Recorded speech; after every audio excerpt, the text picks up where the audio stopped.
Ferdi, Nika Astrila, Muhammad Rifki. Hadir semua? Hadir. Bagus, rajin berarti ya. Sebelum kita memulai pembelajaran kita hari ini, Bapak akan cek kesiapannya. Sudah siap untuk belajar? Sudah.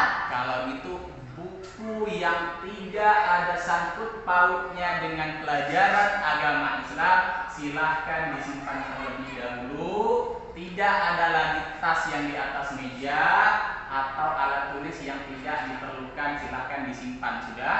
Sudah. Minggu kemarin kita membahas tentang apa materinya? Wudhu. Tentang wudhu? Ya. Tentang bersuci. Sudah paham semua tentang wudhu? Sudah. Sudah melanjutkan materi hari ini tentang sholat.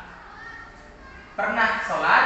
Pernah. Sholat 5 waktu itu apa saja sih? Subuh, zuhur, asar, maghrib, isya.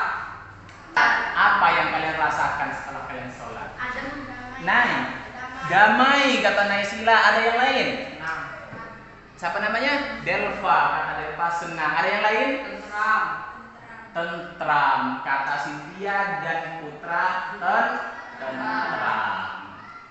Baik, jadi manfaat sholat itu adalah mencegah perbuatan keji dan mungkar. Ada yang tahu apa itu perbuatan keji dan mungkar? Yaitu perbuatan yang tidak disukai atau yang dilarang oleh Allah. Contohnya apa? Ada yang tahu? Mencuri. Ada yang lain? Membuli, membunuh, fitnah dan lain sebagainya. Itu adalah perbuatan yang keji dan mungkar. Itu perbuatan yang dilarang oleh Allah. Hari ini kenapa sih kita belajar tentang sholat? Ada yang tahu? Supaya kalian tahu arti dari sholat. Iya, jadi supaya kita tahu apa itu arti dari sholat, supaya kita tahu rukun sholat itu ada berapa dan urutannya, serta supaya kita tahu apa itu hikmah atau manfaat dari sholat. Oke, hari ini kita akan belajar berkelompok. Bapak akan bagikan kelompok ini, kelasnya berapa orang? 17 orang ya. Berarti Bapak akan bagikan 3 kelompok. 2 kelompoknya 6 orang, 1 kelompoknya 5 orang. Sekarang Bapak tanya, mau milih sendiri kelompoknya atau Bapak yang milih? Milih sendiri. Pilih sendiri? Ya. Tetapi tidak ada yang namanya keributan, karena kelompok itu sama saja, mau sama siapa aja juga sama saja. Ya, kalau dia nggak masuk di kelompoknya silakan pindah dulu ya, digeser di pepet nih kursinya, biar satu kelompok pepet nih. Oke, ini kelompok berapa? Kelompok 1. Satu. Yang mau jadi kelompok 2 silahkan duduk di tengah sini. Sebelum kita memulai materinya, Bapak akan bacakan 2 pantun itu mengenai sholat. Itu namanya pantun pemantik atau penyemangat. Bapak bacakan, tetapi nanti Bapak akan tanyakan apa sih makna dari pantunnya. 1. Cari barang lama di gudang, mengikat pagar dengan kawat, jadikan hidup lebih terang, sholat 5 waktu janganlah terlewat. Itu pantun 1. Pantun keduanya, ke Semeru pergi berkemah, buat teh jangan pakai gula, banyak-banyak beribadah, hindari perbuatan tercela. Nah, yang bisa ngasih pesan atau makna dari pantun itu, pantun 2 tersebut siapa? Ada yang mau ngasih? Iya. Jangan seperti kalau mau hidup damai dan tentram, jangan pernah kita. Oke, kita akan lanjutkan ke materi. menghadirkan sholat dan zikir dalam kehidupan. Hari ini kita akan fokus membahas sholatnya terlebih dahulu. Nah, pengertian sholat. Jadi pengertian sholat itu ada dua.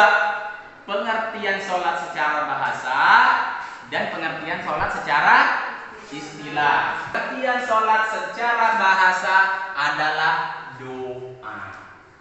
Jadi kalau kita sholat sama aja kita berdoa atau memohon atau doa meminta kebaikan. Kemudian arti dari sholat secara istilah adalah serangkaian ucapan dan gerakan yang tertentu yang dimulai dengan takbir dan diakhiri dengan salam sehingga terbentuk sebuah amalan itu dibuat. Itu adalah pengertian sholat. Jadi secara bahasanya sholat itu adalah doa. Jadi kalau ada yang nanya arti sholat itu apa sih? Ya doa, berdoa atau memohon. Itu adalah pengertian dari sholat. Sholat itu juga diperintahkan oleh Allah ada dalam Al-Quran. Quran surat Al-Ankabut ayat 45.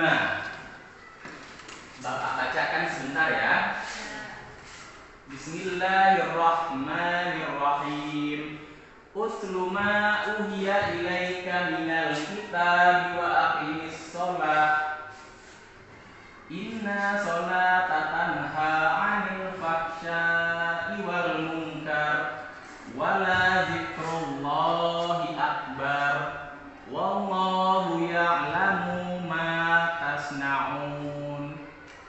Ya, Allah mengetahui apa yang kamu kerjakan. Allah Maha mengetahui. Jadi di surat Al-Ankabut ayat 45 itu sudah jelas bahwa sesungguhnya sholat itu mencegah perbuatan keji dan munkar. Apa akan membahas syarat-syarat melakukan sholat. Yang pertama syarat wajibnya itu beragama Islam. Kemudian dia sudah balik. Jadi orang yang wajib sholat itu orang yang sudah balik. Kemudian berakal. Kira-kira orang gila wajib nggak sholat? Tidak, karena orang gila itu tidak punya akal sehatnya. Kemudian syarat sahnya sholat. Kalau tadi syarat wajibnya, sekarang syarat sahnya. Yang pertama suci dari najis, baik badannya maupun tempatnya ataupun pakaiannya. Yang kedua sudah masuk waktunya sholat. Kemudian suci dari hadas besar dan hadas kecil, baik pakaian maupun tempatnya. Dan yang keempat menutup aurat. Kemudian yang kelima syarat sahnya yaitu menghadap kiblat. Sekarang kita akan bahas rukun sholat. Yang pertama niat, harus dong berniat. Kemudian takbiratul ihram. Apa itu? Seperti apa takbiratul ihram? Iya, Allahu Akbar, bacaan Allahu Akbar itu takbir namanya ya. Kemudian yang ketiga berdiri dengan benar, berdiri dengan betul jika dia mampu. Yang seterusnya membaca Al-Fatihah. Boleh tidak sholatnya tidak membaca Al-Fatihah? Tidak boleh. Ya, Al-Fatihah harus. Yang kelima ruku dengan tumakninah. Kemudian setelah ruku ada yang namanya i'tidal, bangun dari ruku. Sami Allahu liman hamidah, Rabbana walakal hamdu sama wa bihamdil Qur'ani wa min maskan sayyidina. Kemudian sujud. Ayo yang putra bacaan sujud. Ada yang bisa kasih? Solihin. Kemudian duduk antara dua sujud. Jadi setelah sujud pertama duduk sebelum sujud lagi itu disebut duduk antara dua sujud. Kemudian duduk tasyahud akhir. Seperti apa duduk tasyahud akhir? Yang ketika membaca at-tahiyatu. Setelah membaca tasyahud akhir membaca sholawat atas Nabi. Setelah itu rukun yang ke-12 salam ke kanan. Ke-13-nya apa? Tertib. Ada yang bisa kasih penjelasan apa itu tertib? Berturut-turut. Iya, berurutan, tidak boleh dilengkah-lengkah, tidak boleh diacak-acak. Kemudian yang membatalkan sholat.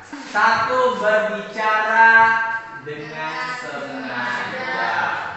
Artinya berbicara dengan sengaja, berbicara yang tidak ada dalam bacaan sholat. Yang kedua, banyak bergerak secara berurutan. Jadi geraknya yang bukan gerakan sholat, berurutan sebanyak 3 kali misalnya. Itu sudah batal sholatnya. Kemudian yang ketiga, berhadas, baik itu hadas besar atau hadas kecil, dia batal sholatnya.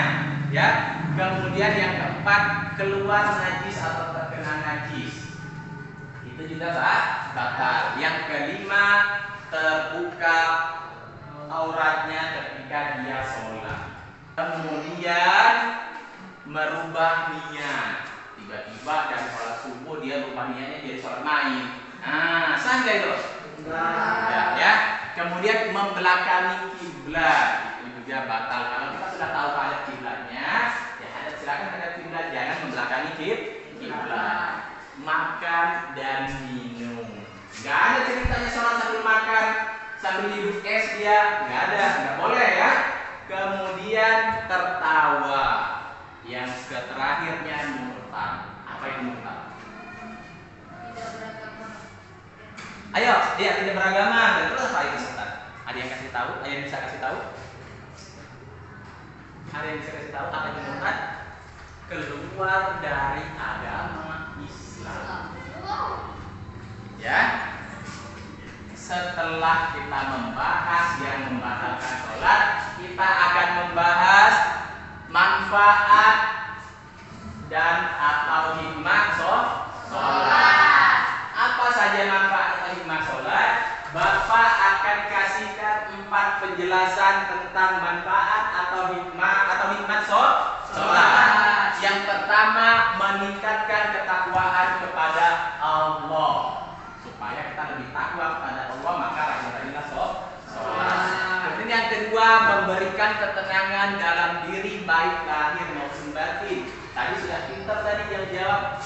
Apa yang kita rasakan ketika ada sholat? Tenang Pak. Iya, jiwa raganya menjadi tenang. Karena kita bisa mengadukan keluh kesah kita kepada Allah di kala sholat. Yang ketiga, mendapatkan kecintaan dari Allah. Jadi orang yang menjaga sholatnya itu akan dicintai oleh Allah, bukan dibenci ya. Yang keempat, mencegah perbuatan keji dan munkar. Sampai sini paham? Paham? Kalau begitu Bapak akan berikan tugas kelompok berupa pertanyaan. Silakan diskusikan dengan kelompoknya. Nanti silakan perwakilan kelompoknya maju ke depan mempresentasikan hasil dari diskusi kelompoknya. Bisa? Bisa. Pertanyaannya 1. Jelaskan pengertian sholat secara bahasa maupun secara istilah dengan menggunakan bahasa kalian sendiri. Yang kedua, sebutkan rukun sholat secara berurutan. Yang ketiga, tuliskan sunat sholat yang kalian ketahui. 4. Menurut kelompok kalian, apa sih manfaat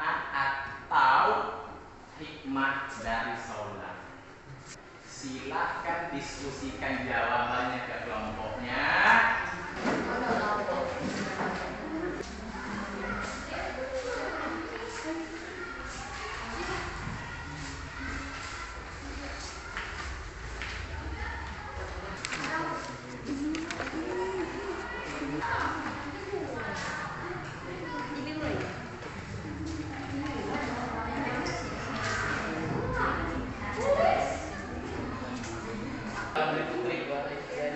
Sudah? Kalau sudah, kita akan presentasikan jawaban kalian. Silakan kelompok 1 maju.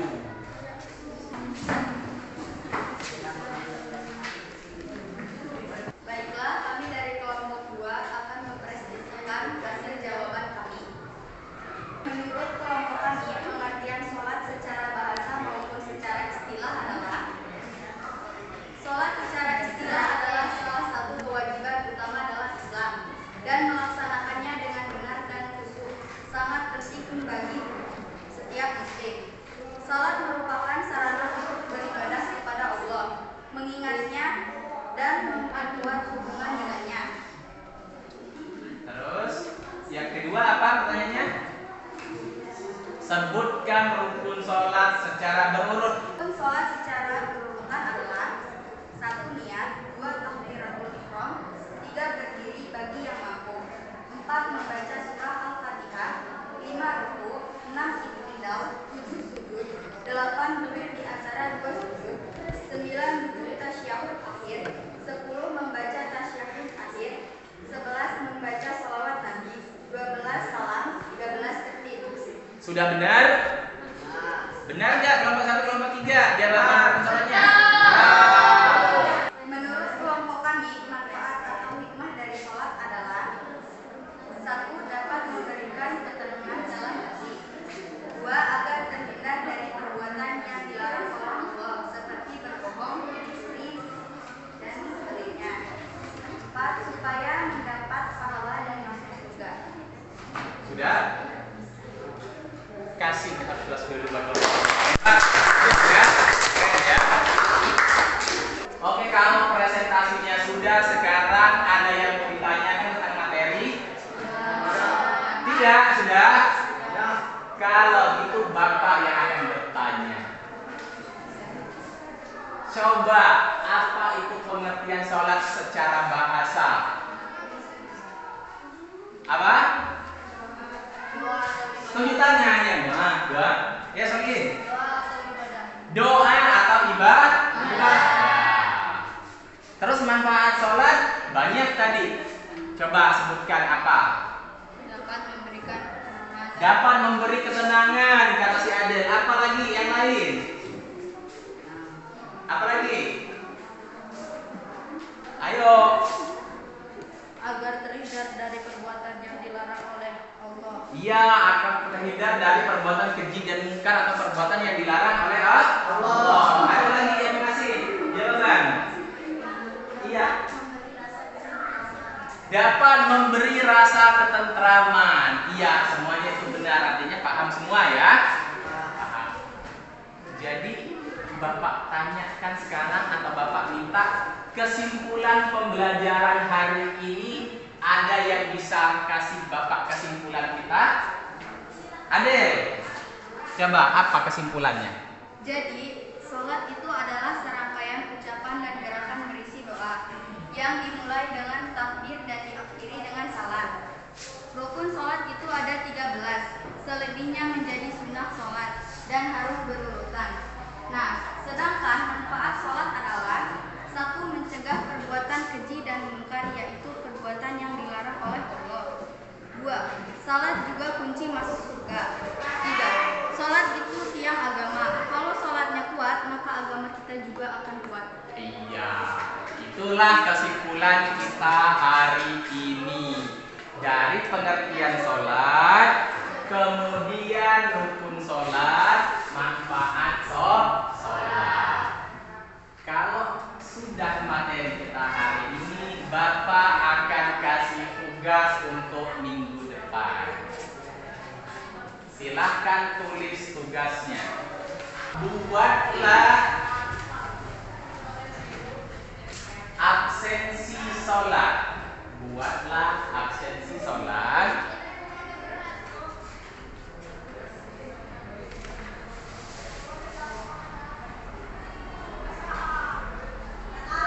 Selama 1 minggu ke depan,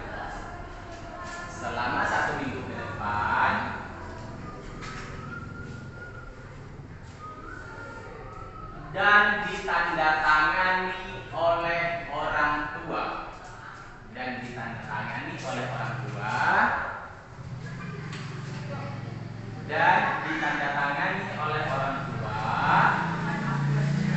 atau imam masjid kalau yang sholatnya di masjid.